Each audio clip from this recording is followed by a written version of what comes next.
खबर है छत्तीसगढ़ के नारायणपुर से, जहां भाजपा प्रदेश उपाध्यक्ष व मंत्री सुश्री लता उसेंडी ने जिला भाजपा कार्यालय में प्रेस वार्ता के दौरान प्रदेश की कांग्रेस सरकार के 2.5 साल के कार्यकाल पर अपनी प्रतिक्रिया देते हुए कहा कि भूपेश की राज में 2.5 साल में छत्तीसगढ़ बदहाल। आज छत्तीसगढ़ में अराजकता का माहौल निर्मित है, हर तरफ भय और भ्रष्टाचार व्याप्त है। कांग्रेस ने जिस वादों के बल पर राज्य में सत्ता हासिल की थी, वो आज अपने वादों को पूरा करने में नाकाम साबित हुई है। न ही राज्य व 100% किसानों का कर्जा माफ हुआ है और न ही बोनस मिला। वहीं शराबबंदी की बात करने वाली सरकार अब शराब को अपना कमाई का जरिया बनाए हुए है। किसानों का एक एक दाना खरीदने का वादा करने वाली भूपेश सरकार गिरदावरी कर किसानों को आर्थिक चोट पहुंचाने का काम कर रही है। 2.5 साल से बेरोजगार अपनी बेरोजगारी भत्ता का इंतजार करते बैठे हुए हैं। महिला अस्मिता की बात करने वाली सरकार के राज में महिलाओं के साथ आए दिन कोई न कोई घटनाएं घटित होती रहती हैं और सरकार मूक दर्शक बनकर तमाशा देख रही है। बस ये सरकार 2.5 साल के खेल में उलझी हुई है। ये सरकार सिर्फ और सिर्फ अपने झूठे वादों के पुलिंदों पर टिकी हुई है। वहीं उसेंडी ने कहा कि प्रदेश के विकास कार्य ठप पड़े हुए हैं, सिर्फ और सिर्फ ट्रांसफार्मर उद्योग चला रही है। भूपेश सरकार जहां एक और केंद्र की मोदी सरकार प्रदेश सरकार को हर संभव मदद कर रही है, लेकिन प्रदेश की सरकार कोरोना से लड़ने के बजाय अपनी आपसी लड़ाई में व्यस्त है। इसका नुकसान प्रदेश की जनता को भुगतना पड़ रहा है।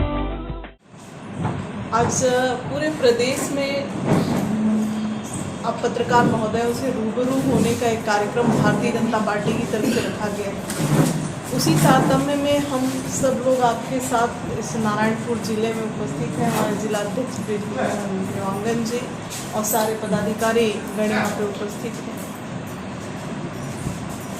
प्रदेश के हर जिले में आज का यह प्रेस कॉन्फ्रेंस हो रहा है और हर जगह अलग अलग अतिथि पहुँचे हुए हैं। छत्तीसगढ़ सरकार को 2.5 साल पूरे होने जा रहा है। 17 तारीख को 2.5 साल हो जाएगा। जब छत्तीसगढ़ में कांग्रेस की सरकार बनी और शपथ ग्रहण हुआ, तब से हम एक कहानी सुनते हुए आ रहे हैं कि 2.5 साल का खेल चल रहा है और 2.5 साल का खेल पता नहीं अब 17 तारीख को क्या उजागर होने वाला है। माननीय मुख्यमंत्री भूपेश बघेल जी और माननीय स्वास्थ्य मंत्री टी.एस. सिंहदेव जी लगातार कहीं ना कहीं टी.एस. सिंहदेव जी की भी विधायकों के साथ मीटिंग की चर्चाएं आपके माध्यम से आती हैं और ये विषय जो है छत्तीसगढ़ में हमेशा बना है कि 2.5 साल का खेल, 2.5 साल बीतने जा रहा है और हम सब देख रहे हैं कि इन 2.5 सालों में छत्तीसगढ़ में अराजकता, भ्रष्टाचार तेजी के साथ चरम पे पहुंच रहा है। जिस तरह से छत्तीसगढ़ की जनता ने कांग्रेस को भारी बहुमत के साथ सरकार में बैठाया, बहुत सारी उम्मीदें जनता को कांग्रेस से रही। उनका जो घोषणा पत्र था, उस घोषणा पत्र ने चुनाव के समय लोगों को जिस तरह से भरमाया गया, उस भ्रम में आकर छत्तीसगढ़ की जनता ने कांग्रेस को भारी बहुमत के साथ सरकार में बैठा। लेकिन वो भ्रम का वातावरण जो है हम देख रहे हैं कि लगातार बना हुआ है और उन माननीय मुख्यमंत्री भूपेश बघेल जी, माननीय मंत्रीगण और मैं तो यहाँ तक कहना चाहूँगी कि माननीय प्रदेश के जो कांग्रेस के अध्यक्ष हैं मोहन मरकाम जी, कई बार प्रेस में भी आप सबके समक्ष भी और कई बार लोगों के समक्ष भी गिनवाते रहते हैं कि हमने अपने घोषणाओं पे अमल करना शुरू कर दिया है और लोगों को राहत पहुंचा रहे हैं। लेकिन अगर आप देखेंगे कि उन घोषणाओं को, कभी मैं बीच में एक इंटरव्यू में देख रही थी, उन्होंने कहा कि हमने 24 बिंदुओं पे हमारा घोषणा पत्र पूरा हो गया। मुझे नहीं लगता कि कौन से 24 बिंदुओं पे उन्होंने अपने घोषणा पत्र को पूर्ण किया है। सबसे पहली बात तो हमारे इस बस्तर की पावन भूमि में, धरा में माननीय राहुल गांधी जी आए हुए थे प्रथम चरण के चुनाव में और मोहन मरकाम जी और उनके कुछ सदस्य उस समय विधानसभा का चुनाव लड़ रहे थे और प्रदेश के पदाधिकारी कांग्रेस कमेटी के कोंडागांव की भूमि में ही खड़े होकर हाथ में गंगा जल को लेकर लोगों के सामने ये कसम खाया गया कि 10 दिन के भीतर हम कर्जा माफ करेंगे। अगर 10 दिन के भीतर कर्जा माफ नहीं होगा तो मैं मुख्यमंत्री बदल दूंगा। ये राहुल गांधी जी के भी शब्द रहे हैं बस्तर की भूमि में। लेकिन आज की जो स्थिति है, आप अगर फील्ड पे जाएं, गांव पे जाएं, किसानों से चर्चा करें, बातचीत करें, सारे लोगों से करें, तो कर्जा माफी पे भी लोगों को ठगा गया, छला गया, छलयुक्त वातावरण पूरे प्रदेश में बनाया गया। किसानों के कर्जे की माफी की बात वर्तमान सरकार के द्वारा की गई, लेकिन अभी तक आप देखेंगे कि जितने भी अपने लैंड्स के का बैंक उनको छोड़कर अन्य किसी बैंकों में भी लोगों का कर्ज माफ नहीं हुआ। लोग भटक रहे हैं, लोगों को पैसे पटाने पड़े, और आज भी उम्मीद के साथ हैं। हम तो कहते हैं कि इसकी सूची आप फिर से बनाएं और जिस वादों का आपने किया था कि हम सारे लोगों का कर्ज माफ करेंगे, उन सारे लोगों का कर्ज माफ करिए। अभी तक किसानों का कर्जा माफ नहीं हुआ। जिस तरह से हमारे इस छत्तीसगढ़ में महिला अस्मिता की बात हम सब करते हैं, और इस वर्तमान सरकार में महिलाएं भी सुरक्षित नहीं हैं। गंगा जल को हाथ में लेकर कसम खाया गया कि हम पूर्ण शराबबंदी करेंगे, लेकिन शराबबंदी की तरफ सरकार का कोई पुख्ता रवैया दिखाई नहीं पड़ता है, जिसके कारण से अभी कोरोना का जो संकट रहा है, जिस तरह से कोरोना का संकट हमारे इस प्रदेश में चला और पूरे देश में और विश्व में भी इससे प्रभावित हुआ, लेकिन सेकेंड चरण में जब कोरोना बहुत विकराल रूप अगर छत्तीसगढ़ में स्थान मिला, तो उसका सबसे बड़ा कारण किसी को जाता है तो कांग्रेस की सरकार को जाता है, और विशेष करके इस प्रदेश के मुखिया भूपेश बघेल जी को जाता है। जिस तरह से कोरोना का सेकेंड लहर देश में प्रारंभ हुआ था, उस समय माननीय मुख्यमंत्री भूपेश बघेल जी रायपुर में एक बड़ा क्रिकेट का आयोजन करवा रहे थे और फ्री में टिकटें बांटी जा रही थी कि आप आएँ और यहाँ पे क्रिकेट मैच देखें। और हम भी जान रहे हैं कि हमारे क्षेत्र से भी कई लोग गए थे टिकट खरीद कर, उन्हें भी खड़े होकर देखना पड़ा था क्रिकेट का मैच। और उसके बाद जो जिस तरह से कोरोना का विकराल स्वरूप हमारे इस छत्तीसगढ़ में देखने को मिला, भयावह स्वरूप हमारे इस छत्तीसगढ़ में देखने को मिला, माननीय भूपेश बघेल जी उस समय असम चुनाव में थे, उन्हें छत्तीसगढ़ की चिंता नहीं थी, जिसके कारण से हमारे छत्तीसगढ़ में कोरोना के संक्रमण के समय लोग काफ़ी परेशान हुए। और साथ में दवाइयाँ हैं और अन्य व्यवस्थाएं हैं, उसके लिए जिस तरह से परेशानियां लोगों को हुई, उस विषय पे कभी किसी ने बात नहीं की। उस विषय पे कभी कोई गंभीर चिंतन कांग्रेस की सरकार की तरफ से दिखाई नहीं पड़ रहा था। उस समय ये केंद्र की सरकार को ही आरोप मरते जा रहे थे, माननीय मोदी जी के ऊपर ही आरोप मरते जा रहे थे। लेकिन उस समय कुछ समय के बाद ही, बीतने के बाद ही, जब इन्हें पता नहीं कहाँ से ख्याल आया, अचानक इन्होंने होम डिलीवरी एक योजना शुरू की। हम सब जान रहे हैं कि जब होम डिलीवरी की योजना प्रारंभ हुई, खाली होम डिलीवरी जब सुनने को लगा, तब लोगों को लगा कि चलो बड़ी राहत अब भूपेश बघेल हमको देने वाले हैं, एक अच्छी राहत हम लोगों को मिल जाएगी कि कभी दवाई के लिए व्यक्ति भटक रहा है, लॉकडाउन लगा है, मेडिसिन के लिए अगर जाता है तो पुलिस वाले खड़े होकर पूछते हैं कि तुम कहाँ जा रहे हो, 4 जवाब उन्हें देना पड़ता है। अभी हाल ही की घटना एक रायगढ़ में हुई थी, एक युवा के साथ जिस तरह से पुलिस वालों ने मारपीट किया था। इस तरह से भयभीत एक वातावरण छत्तीसगढ़ में था। इस बीच में अगर हम देख रहे हैं कि होम डिलीवरी की बात जब आई तो लोग काफ़ी खुश थे, लेकिन उनकी खुशी पे पानी तब फिरा जब माननीय सरकार के माध्यम से घोषणा हुई कि होम डिलीवरी जो है शराब की जाएगी, ना कि दवाई की, ना कि अन्य जरूरत की सामग्री।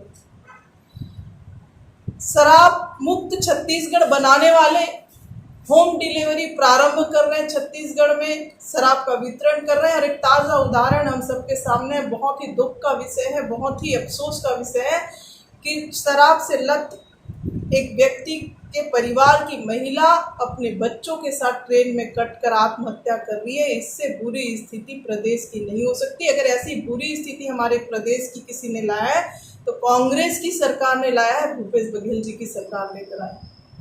ऐसे आप देखेंगे लगातार भ्रष्टाचार की अगर हम बात करें तो हर क्षेत्र में इतना ज़्यादा भ्रष्टाचार है।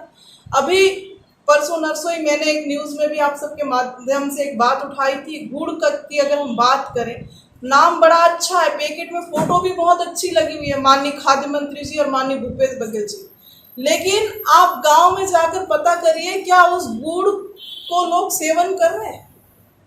उस गुड़ को लोग सेवन नहीं कर रहे, जानवरों को दे रहे हैं। मेरे सामने ही चाय बनाकर लाया गया गुड़ से, हमारे किसी गांव में हम कम से कम 30-40 लोग बैठे हुए थे, गुड़ में बदबू है और उसमें कड़वाहट भी है, लोग चाय तक नहीं पी रहे। तो लोगों के हेल्थ के साथ खिलवाड़ जिस तरह से सरकार कर रही है, जिस तरह से छत्तीसगढ़ की सरकार हर वर्ग के साथ, विधवा महिलाओं को कहा गया, हमारी बहनों को कि आपको 1000 रुपये पेंशन देंगे, 60 साल से ऊपर के बुजुर्गों को कहा गया कि हम 1000 रुपये हमको पेंशन देंगे। इस तरह से अराजकता का वातावरण छत्तीसगढ़ में बना है, भ्रष्टाचार का वातावरण वर्तमान सरकार में छत्तीसगढ़ में बना है। उन्हीं के विधायक आज इन विषयों को उठा रहे हैं।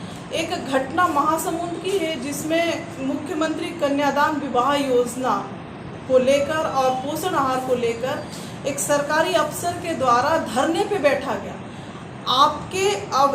आपकी अराजकता की वजह से, आपके अव्यवस्था की वजह से आज आपके विधायक और आपके सरकारी अमला जो आपके अधीन है, आपके अनुसार काम करते हैं, वो लोग अगर मुखर होकर सड़क पे आ रहे हैं तो ये सरकार की स्थिति क्या है, ये हमको व्यक्त करने की आवश्यकता नहीं। आप खुद समझ रहे हैं और जनता समझ रही है कि किस तरह से सरकार चल रहा है, जहाँ पे कर्मचारी को आंदोलन करना पड़ रहा है और विधायकों को मुखर होकर आना पड़ रहा है कि आपके प्रशासन के लोग हमारी ठीक ढंग से काम नहीं कर रहे।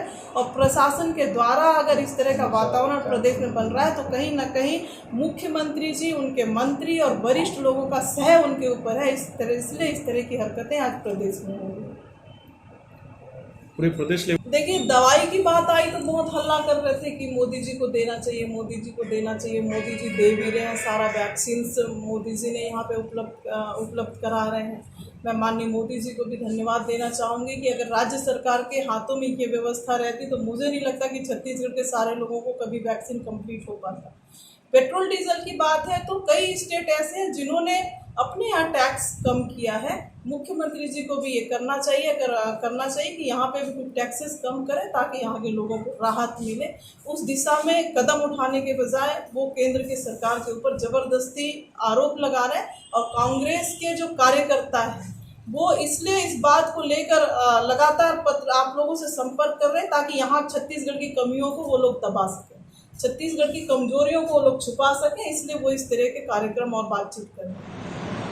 छत्तीसगढ़ में लगभग 25 लाख हमारे युवा, बेरोजगार युवा पंजीकृत कराए हुए हैं। कांग्रेस का घोषणा पत्र था कि जैसे ही हमारी सरकार बनेगी छत्तीसगढ़ के जो बेरोजगार युवा हैं उन्हें 2500 रुपये रोजगार भत्ता दिया जाएगा। छत्तीसगढ़ के किसी युवा को आज रोजगार भत्ता प्रारंभ किया गया है क्या?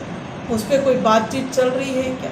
तो जिस तरह से जो असफल सरकार हम लोगों को लगातार यहाँ पे देखने को मिल रहा है छत्तीसगढ़ में, ये कहीं ना कहीं आने वाले इतिहास में काले अक्षर के रूप में अंकित रहेगा। छत्तीसगढ़ के लोग जितने परेशान हैं इस भूपेश बघेल की सरकार में, निश्चित तौर पे उनके छल को आज छत्तीसगढ़ की जनता समझ रही है। धान की खरीदी हो रही है, आज भी खरीदी केंद्रों से धान का उठाव नहीं हुआ। आज भी धान जो है खरीदी केंद्रों में सड़ रहा है। तो माननीय भूपेश बघेल जी, आपने बड़ी बड़ी बातें की थी, राजीव न्याय योजना आपने बनाया है, 2500 रुपये का लुभावना वादा आपने किया है। उस राजीव न्याय योजना में लोग अपना धान बेच रहे हैं और आप न्याय योजना के नाम से अतिरिक्त राशि देने की बात करें और उसमें भी आप सर्च कर लीजिए, यहाँ पे अधिकतर लोग किसान हैं बैठे हुए। आपकी अंतिम राशि जो आपको मिली है उसमें पूरा पैसा नहीं मिला, उसमें पर क्विंटल 25 से 30 रुपये काटा गया है। आप किसको छल रहे हैं, किसको ठग रहे हैं? आप छत्तीसगढ़ की जनता को इस तरह से, किसानों को जिन्होंने आपको आज सत्ता में बैठाया है ताकि आप उनके हित में कुछ काम करें, आज आप उनके हित में काम करने के बजाय अन्याय उनके साथ कर रहे हैं। इस राजीव न्याय योजना का नाम तो बदल के लोगों को अन्याय योजना कर देना चाहिए। जितना अन्याय भूपेश बघेल जी 2.5 सालों में छत्तीसगढ़ की जनता के साथ इन्होंने किया है, मुझे लगता है कि ये इतिहास में कभी इस तरह की घटनाएं लोगों के साथ नहीं हुई। ऐसे लगातार हमारे पास मुद्दे चल रहे हैं और इन्हीं मुद्दों को लेकर आज हम छत्तीसगढ़ के सारे जिले में भारतीय जनता पार्टी की तरफ से प्रेस कॉन्फ्रेंस रखा गया है, जिसमें सरकार का जो मुखौटा है उसको उजागर करने का काम भारतीय जनता पार्टी करेगी। हमारी बहनों की बात अगर हम करते हैं तो माननीय डॉक्टर रमन सिंह जी के समय स्व सहायता समूह की बहनों को पूरा राशन दुकान का संचालन, आंगनबाड़ी का संचालन, मध्याह्न भोजन का संचालन हमारी बहनों के हाथों में दिया गया था। बहुत अफसोस के साथ मैं आप लोगों को बता रही हूँ कि आज आप सब जगह चले जाइए, मध्याह्न भोजन के काम में जो बहनें हमारी लगी हुई हैं, सिर्फ वो पहुंच सेवा राशन पहुंचाने का काम कर रही है, बाकी सारा खरीदी का काम कांग्रेस के पार्टी के एक एक पदाधिकारी उन कामों को ले लिए हैं। आज हमारी बहनों को किसी तरह का फायदा उस योजना से नहीं मिल रहा। धीरे धीरे हर काम को छीन रहे। पंचायतों में भ्रष्टाचार का जो आलम है, आप भी बीच में एक तस्वीर बटी थी कई जिलों में, 5,000 रुपए की 3 तस्वीर थी। माननीय भूपेश बघेल जी, माननीय शिक्षा मंत्री जी और माननीय महामहिम महोदय का, तो 5,000 की 3 तस्वीर, उसकी साइज स्कूलों में जो दिया गया, ये कितना बड़ा भ्रष्टाचार का काम चल रहा है। आप बच्चों के भविष्य के साथ खेल रहे हैं, बच्चों के हित के साथ खेल रहे हैं। उस स्कूल की व्यवस्थाओं को सुदृढ़ करने के बजाय आप उसमें भ्रष्टाचार का आलम बना के रखें। तो ये भ्रष्ट सरकार जो है, इसका मुखौटा उजागर करने के लिए भारतीय जनता पार्टी लगातार ऐसे आयोजन करती रहेंगी और आपके साथ लगातार हम बैठते रहेंगे। आज अगर हम देखें तो व्यापारी वर्ग हो चाहे पत्रकार बंधु वर्ग, पत्रकार बंधुओं के ऊपर भी जिस तरह से जगह जगह हर जिले की अलग बात है, कहीं ना कहीं कांग्रेस का दबाव आता है कि आप अगर ऐसा छापोगे तो हम आपके ऊपर ठीक नहीं होगा। ये दबाव भी आप प्रदेश से लेके हर जिले में हमको देखने को मिलता है। शिक्षा कर्मियों की भर्तियों की बात पे, रोजगार की बात पे, कितनी भर्तियां वर्तमान सरकार में की गई। आज 12,500 शिक्षकों की भर्ती का नाटक किया जा रहा है, उन्हें आप नियुक्तियां नहीं दे रहे हैं। जब आपसे बात करो तो आप गोल विषय उन सारे विषयों में बात करते हैं। तो आज का विषय यही है कि 2.5 साल में जो कांग्रेस की सरकार असफल रही है छत्तीसगढ़ में, उनके विरोध में आज हम ये प्रेस कॉन्फ्रेंस कर रहे हैं और इसी के तारतम्य में हम आपसे यहाँ पे मुलाकात करने के लिए उपस्थित हुए हैं। इन्हीं बातों के साथ मैं अपनी बात को विराम देती हूँ। अभियान समाचार के लिए संतोष नाग की रिपोर्ट, नारायणपुर, छत्तीसगढ़।